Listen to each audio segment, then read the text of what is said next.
5 राज्यों में चुनाव चल रहा है, तमाम पार्टियां अपने प्रचार प्रसार में सरगर्म हैं। हमने कल आपको खबर दिखाई थी कि असम में बदरुद्दीन अजमल और ओवैसी का गठबंधन हो गया है। इसके अलावा हेमंत बिस्व शर्मा के लिए कितनी मुश्किलें बढ़ती हुई दिखाई दे रही है वो भी बताई थी। लेकिन अब जो खबर आ रही है वो बहुत चौंकाने वाली है। हेमंत बिस्व शर्मा की पत्नी पर बड़ा खुलासा हुआ है और उन पर जो आरोप लगे हैं उससे पूरा देश दहल जाएगा। और ये आरोप लगाए हैं कांग्रेस पार्टी के प्रवक्ता पवन खेड़ा ने। क्या आरोप लगाए हैं आगे बताऊंगा। इसके अलावा महमूद मदनी साहब ने ओवैसी को लेकर एक बड़ा बयान दिया है, जिससे भारत की राजनीति में, खासकर मुस्लिम राजनीति में एक भूचाल सा आ गया है। और अब सोशल मीडिया पर लोग मौलाना महमूद मदनी की लानत मलानत कर रहे हैं। क्या कहा है उन्होंने, उस पर भी बात करेंगे। लेकिन सोचिए, तमाम राज्यों में तमाम पार्टियां चुनाव लड़ रही है। असदुद्दीन ओवैसी बंगाल में चुनाव लड़ रहे हैं तो सबके पेट में दर्द होने लगा है। वहां पर सेक्युलर वोट बिखरेगा और बीजेपी आरएसएस को फायदा मिलेगा। लेकिन सोचिए, उन पार्टी के बारे में क्या कहा जाए जो असम में चुनाव लड़ रही हैं, उन पार्टियों के बारे में क्या कहा जाए जो तमिलनाडु में चुनाव लड़ रही हैं। तो क्या सिर्फ वोट के बिखराव की वजह से तमाम राजनीतिक पार्टियां चुनाव लड़ना छोड़ दे, जो कि उनका अस्तित्व इसलिए है कि वो एक राजनीतिक पार्टी है और उसका काम ही चुनाव लड़ना है। और क्या ये सिर्फ मुसलमानों के लिए, ओवैसी के लिए ही है? सबसे बड़ा सवाल यही है। तो वो लिस्ट भी बताऊंगा। बात करते हैं सबसे पहले असम में बदरुद्दीन अजमल साहब और ओवैसी पर। दरअसल बीते दिनों असदुद्दीन ओवैसी ने असम जाकर बदरुद्दीन अजमल के लिए वहां रैली की, प्रचार प्रसार किया। उनकी पार्टी वहां पर कोई कैंडिडेट नहीं उतारी है, चुनाव नहीं लड़ रही है, लेकिन समर्थन दिया है।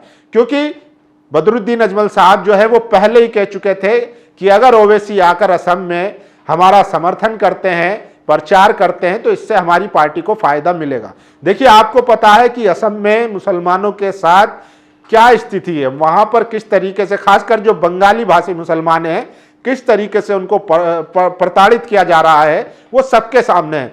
खुलकर वहां के मुख्यमंत्री उनको गालियां देते हैं, उनके खिलाफ, उनको मारने, उनके खिलाफ वायलेंस की वीडियो जारी करते हैं।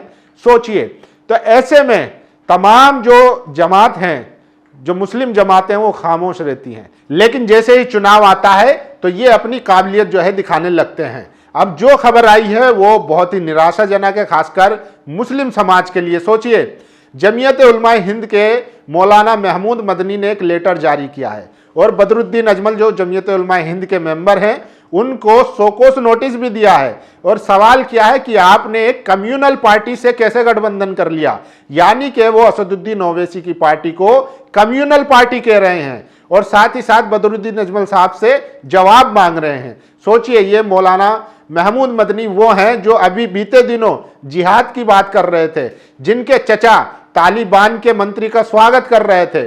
सोचिए, ये ओवैसी की पार्टी को कम्युनल कह रहे हैं। और इनको किसने हक दिया है कि आप जो है तय करेंगे कौन कम्युनल है, कौन फासिस्ट है? सोचिए, तो यही वजह है कि आज मौलाना महमूद मदनी पर सवाल उठ रहे हैं कि आखिर उनकी इस तरीके की बोली भाषा या किसके कहने पर वो ये भाषा बोल रहे हैं। सोचिए, असदुद्दीन ओवैसी की पार्टी देश के तमाम राज्यों में चुनाव लड़ रही है, बंगाल में चुनाव लड़ रही है, इससे पहले महाराष्ट्र में लड़ा और तमाम जो है नॉन मुस्लिम भी उनके पार्टी के सिंबल पर जीत के आए। बिहार में चुनाव लड़े, वहां पर उन्होंने राजपूत जो ढाका से कैंडिडेट थे उनको टिकट दिया, लेकिन चूंकि उसका नाम सिर्फ इत्तेहादुल मुस्लिमीन है इसलिए उसको फासिस्ट और कम्युनल पार्टी बताना ये कहीं ना कहीं सवाल खड़ा करता है। और सोचिए, ये वो लोग कह रहे हैं जिनकी अब पुरानी वीडियो वायरल हो रही है। कहा जा रहा है कि जब ये गुजरात जाते थे तो मोदी जी इनके लिए बुलेट प्रूफ गाड़ी का इंतजाम करते थे। ये ओवैसी को फासिस्ट कह रहे हैं। तो आप और हम तय नहीं कर सकते। और भारत एक लोकतांत्रिक देश है, तमाम राजनीतिक पार्टियों को चुनाव लड़ने का हक है, उनका काम ही चुनाव लड़ना है। आप भी सियासत करते थे, राज्यसभा गए, आपको किसी ने रोका। लेकिन सोचिए, अभी पिछले दिनों ये मुसलमानों को लेकर बहुत चिंतित थे, ये जिहाद की बात कर रहे थे, मुसलमानों को बता रहे थे कि मुसलमानों के लिए जहन्नम बना दिया गया है भारत। लेकिन इनके खिलाफ कोई कार्रवाई नहीं होती है, न इनके खिलाफ कोई मुकदमा होता है। अगर ऐसा ही बयान कोई और दूसरा मुसलमान दे देता तो अब तक वो जेल में होता। और ऐसे एग्जाम्पल आपके सामने भी हैं। मौलाना सालिम चतुर्वेदी जेल में है, किस तरीके से उनकी वीडियो आई, किस तरीके से उनको टॉर्चर किया गया। लेकिन इन मौलाना महमूद मदनी साहब को कुछ नहीं होता, ये खुले तौर पर बयान दे देते हैं। दरअसल इसके पीछे भी राजनीति है और वो समझना जरूरी है। ये एनआरसी का भी समर्थन कर चुके हैं पिछले दिनों। तो सोचिए, अब लोग सवाल कर रहे हैं कि भाई आप देखिए, जमीयत उलमाए हिंद मुसलमानों के लिए काम करती है, नो डाउट, लेकिन आप एक राजनीतिक पार्टी नहीं है। आप ये तय नहीं कर सकते कौन चुनाव लड़ेगा कौन नहीं लड़ेगा। आप ये नहीं बताएंगे कि कौन फासिस्ट है कौन नहीं है। लेकिन क्या करें, जब आप सवाल करेंगे तो जनता भी आपसे सवाल करेगी, हम भी आपसे सवाल करेंगे कि आखिर आपने क्या किया है। जो आपने काम किया है या कर रहे हैं, नो डाउट आप बहुत अच्छा काम करते हैं, देश के मुसलमान आपको सर पर भी बैठाते हैं उसके लिए, लेकिन इसका मतलब ये नहीं है कि तुम दूसरे मुसलमानों को फासिस्ट कहो। तो उसको लेकर सोशल मीडिया पर लोग अपनी राय रख रहे हैं, वो मैं आपको पढ़ के बता देता हूं, फिर उसके बाद बात करेंगे असम के मुख्यमंत्री की पत्नी के बारे में। देखिए, मोहम्मद शादाब लिखते हैं, जमीयत उलमा हिंद के सचिव नियाज अहमद फारूकी द्वारा ओवैसी की पार्टी को सांप्रदायिक कह देना सिर्फ एक बयान नहीं है, यह उस मानसिकता की झलक है जो मुसलमानों को हमेशा सियासत में सिर्फ भीड़, वोट बैंक और इस्तेमाल होने वाली आबादी के रूप में देखना चाहती है। यह वही भाषा है जो इस मुल्क का बहुसंख्यक राजनीतिक ढांचा वर्षों से मुसलमानों के खिलाफ इस्तेमाल करता आया है। इस देश में जाति के नाम पर राजनीति हो तो उसे सामाजिक न्याय कहा जाता है, क्षेत्र के नाम पर राजनीति हो तो उसे क्षेत्रीय अस्मिता कहा जाता है, भाषा के नाम पर हो तो उसे सांस्कृतिक प्रतिनिधित्व कहा जाता है। लेकिन अगर मुसलमान अपने सवालों, अपने जख्मों, अपने हकों और अपनी नुमाइंदगी की बात करते हुए संगठित होने की कोशिश करे तो वही राजनीति अचानक सांप्रदायिक हो जाती है। ऐसा कैसे चलेगा? तो मौलाना महमूद मदनी से अब सवाल होने लगे हैं, लोग जागरूक हो रहे हैं कि आपने बहुत दिन तक लोगों को बेवकूफ़ बना लिया, लेकिन अब ये सब चलने वाला नहीं है। लोग सवाल कर रहे हैं कि आखिर मौलाना को हक किसने दिया ये सर्टिफिकेट बांटने का। जमीयत ना तो 25 करोड़ आबादी के समर्थन से बनी है, ना ही उसकी इतनी पकड़ है। आज का मुस्लिम नौजवान अच्छे से समझता है उसका रहबर ना अखिलेश है, ना राहुल, ना तेजस्वी, ना ममता, ना शरद पवार, ना उद्धव ठाकरे। आज के एम नौजवान का लीडर बदरुद्दीन अजमल, असदुद्दीन ओवैसी, अख्तरुल ईमान है। तो ये लोग सवाल कर रहे हैं और अब वो सब चलने वाला नहीं है जब आप जो है। और ये देखिए, जो लोग ओवैसी को बी टीम बताते हैं और वोट के बंटवारे के लिए उनको दोषी मानते हैं, इनके बारे में क्या कहेंगे? असम में विधानसभा चुनाव में लड़ने वाली पार्टियां, सपा अखिलेश यादव 23 सीटों पर लड़ रही है, बीएसपी 80 सीटों पर लड़ रही है, टीएमसी ममता बनर्जी 23 सीटों पर लड़ रही है, जेएमएम हेमंत सोरेन 21 सीटों पर लड़ रही है, आम आदमी पार्टी 25 सीटों पर लड़ रही है, आरजेडी 3 सीटों पर लड़ रही है, चंद्रशेखर आजाद एएसपी 25 सीटों पर लड़ रही है, एनसीपी शरद पवार 12 सीटों पर लड़ रही है, लेकिन एमआईएम 0 सीट पर चुनाव लड़ रही है, लेकिन फिर भी एमआईएम बी टीम है। ये जो है स्थिति है। क्या मौलाना महमूद मदनी साहब ने तमाम पार्टियों को लेटर लिखा? क्या इनको फासिस्ट या कम्युनल कहा? क्या वोट का बंटवारा होने का जिम्मेदार ठहराया? नहीं। लेकिन चूंकि बदरुद्दीन अजमल ने समर्थन मांगा था, ओवैसी चले गए समर्थन देने, तो उसी में इनकी हालत खराब हो गई है। और देखिए, लास्ट में जाते जाते मैं वो सवाल आपके साथ छोड़ जाता हूं कि आखिर जमीयत उलमा हिंद ऐसा क्यों कर रही है और क्या उनके लोगों से सवाल होना चाहिए या नहीं। देखिए, डॉक्टर सुजात अली कादरी लिखते हैं, एमआईएम की सियासी पॉलिसी से किसी को भी इख्तिलाफ हो सकता है, मुझे भी है, वो कह रहे हैं, लेकिन जमीयत उलमा हिंद द्वारा एमआईएम को सांप्रदायिक करार देना न केवल हैरान करने वाला है बल्कि बेहद अफसोसनाक भी है। अब वक्त आ गया है कि जमीयत उलमा हिंद अपने बयानात की जिम्मेदारी ले और जनता के सामने साफ करे कि आखिर इस तरह के आरोपों का आधार क्या है। खामोशी यह विकल्प नहीं रही, सच्चाई सामने आनी चाहिए। तो जमीयत उलमा हिंद से अब सवाल पूछा जा रहा है कि उनको ये बताना पड़ेगा जनता को कि आखिर आपकी तरफ से जो बयानात दिए जा रहे हैं वो किस लिए और किस आधार पर दिए जा रहे हैं। देखिए, जाकिर लिखते हैं, जमीयत उलमा हिंद ने एमआईएम पार्टी को सांप्रदायिक पार्टी कहकर संबोधित किया।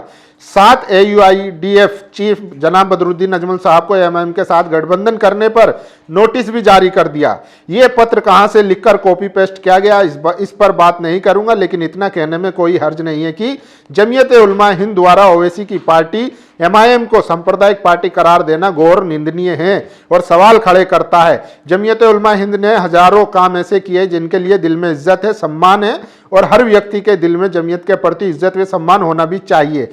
लेकिन सम्मान करते हुए ये सवाल भी पूछा जाना चाहिए और जमीयत को बताना चाहिए कि एमआईएम कैसे सांप्रदायिक पार्टी है और जमीयत को यह ठेकेदारी किसने दी है कि कौन सी पार्टी सांप्रदायिक और कौन सी पार्टी सांप्रदायिक नहीं है। ईद मिलन समारोह में मोहन भागवत के सामने खाना परोसने वाली जमीयत को पहले खुद बताना चाहिए कि मोहन भागवत कौन है। आखिर क्या वजह है कि मौलाना अरशद मदनी और मौलाना महमूद मदनी साहब अलग अलग नाम से जमीयत उलमा हिंद चला रहे हैं? क्यों एक तंजीम में बंटवारा हुआ? आखिर क्या वजह रही कि दोनों जमीयत की विचारधारा अलग अलग बनती जा रही है? एमआईएम पार्टी से हजार तरह की असहमतियां हो सकती है, लेकिन बावजूद इसके बिना साबित किए सांप्रदायिक पार्टी कहकर खुद को अच्छा ठेकेदार बताना और बनाने की कोशिश करना बिल्कुल सही नहीं है। जमीयत का बदरुद्दीन अजमल को नोटिस भेजना एमआईएम पर की गई टिप्पणी निंदनीय है। जमीयत को अब सभी साबित करना चाहिए कि एमआईएम किस आधार पर सांप्रदायिक पार्टी है, अन्यथा इस नोटिस को और बयान को माफी मांगते हुए वापस लिया जाना चाहिए। अब ये जनता जो है सवाल करने लगी है सीधा। तो अब वो मुसलमानों की जो ठेकेदारी वाला हिसाब था वो चलने वाला नहीं है। अब लोग जागरूक हो चुके हैं, लोग सवाल भी कर रहे हैं और सवाल होना भी चाहिए, क्या चाहे वो ओवैसी की पार्टी हो, जमीयत हो, कोई भी हो, सवाल सबसे होगा। लोकतंत्र में यही सबसे अच्छा है। और अब बात करते हैं असम की मुख्यमंत्री की पत्नी की, जिन पर आरोप लगा है कि उनके पास 3 देशों के पासपोर्ट हैं, जिसमें से 2 मुस्लिम कंट्री हैं। हेमंत विश्व शर्मा की पत्नी के पास 3 पासपोर्ट है, तीनों पासपोर्ट अलग अलग देशों से हैं। UAE, Egypt, Antigua and Barbuda. जिस सीएम की राजनीति मुस्लिमों पर चलती है उसकी पत्नी 2 मुस्लिम देशों के पासपोर्ट रखती है। क्या गृह मंत्री शाह को यह जानकारी थी? उनके दत्तक पुत्र हेमंत विश्व शर्मा की बहू 3 पासपोर्ट रखती है। पवन खेड़ा ने तीनों पासपोर्ट की कॉपी दिल्ली में कॉन्फ्रेंस के दौरान दिखाई है। सोचिए, हेमंत विश्व शर्मा मुसलमानों को कितनी गालियां देते हैं, उनके खिलाफ वायलेंस को भड़काने का काम करते हैं, लेकिन उनकी पत्नी 2 मुस्लिम कंट्री का पासपोर्ट रखती है। तो यह सवाल उठाया गया है। और देखिए, और आगे बता देता हूं, पवन खेड़ा ने जो सवाल पूछे हैं, असम के मुख्यमंत्री हेमंत विश्व शर्मा और उनकी पत्नी पर बहुत सारे आरोप लगते रहते हैं, जैसे जमीन हड़पना, मंदिर का चंदा चोरी करना, सरकारी सब्सिडी हड़पना आदि। लेकिन आज हम जो दस्तावेज आपके सामने रख रहे हैं वो भारत के बाहर से जुड़े हुए हैं। असम के मुख्यमंत्री हेमंत विश्व शर्मा की पत्नी रिंकी भुइया शर्मा के पास 3 पासपोर्ट है। पहला यूएई का पासपोर्ट जारी हुआ 14 मार्च 2022, खत्म होगा 13 मार्च 2027। एंटीगुआ बारबुडा का पासपोर्ट जारी हुआ 26 अगस्त 2021, खत्म होगा 25 अगस्त 2031 को। अरब रिपब्लिक ऑफ इजिप्ट का पासपोर्ट जारी हुआ 13 फरवरी 2022 को, खत्म होगा 12 फरवरी 2029 को। ये पवन खेड़ा ने जो है उनका पासपोर्ट और उनकी तारीख जो है सार्वजनिक की है दिल्ली में प्रेस कॉन्फ्रेंस के बाद। तो आप समझिए, हेमंत विश्व शर्मा असम में पूरा हिंदू पोलराइजेशन कर रहे हैं, हिंदू मुसलमान पर चुनाव लड़ रहे हैं। वो मुसलमानों को, खासकर बंगाली मुसलमानों को गरियाते हैं, मियाँ भाई बोलते हैं, उनके खिलाफ वायलेंस करने के लिए वीडियो भी बनाते हैं, ट्वीट करते हैं।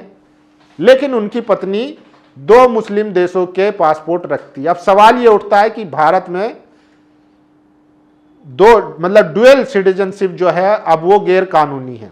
तो क्या हेमंत विश्व शर्मा की पत्नी के पास भारत का भी पासपोर्ट है? अगर है तो वो ड्यूअल पासपोर्ट या सिटीजनशिप क्यों है, किस लिए है, ये भी सवाल है। और उनके खिलाफ कार्रवाई क्यों नहीं हुई? और मुसलमानों से इतनी नफरत करने के बाद फिर मुस्लिम देशों से इतनी मोहब्बत क्यों? सबसे बड़ा सवाल ये भी उठता है। बाकी आप लोगों की क्या राय है, अपनी राय जरूर दीजिए। शुक्रिया। नेशनल दस्तक की आपसे गुजारिश है कि अगर इसको बचाना चाहते हैं तो नेशनल दस्तक को सब्सक्राइब करने के लिए रेड कलर के सब्सक्राइब बटन को दबाएं, फिर बेल आइकन की घंटी दबाएं। नेशनल दस्तक को बचाने के लिए बहुत जरूरी है कि हर खबर को शेयर करें, लाइक करें, कमेंट जरूर करें।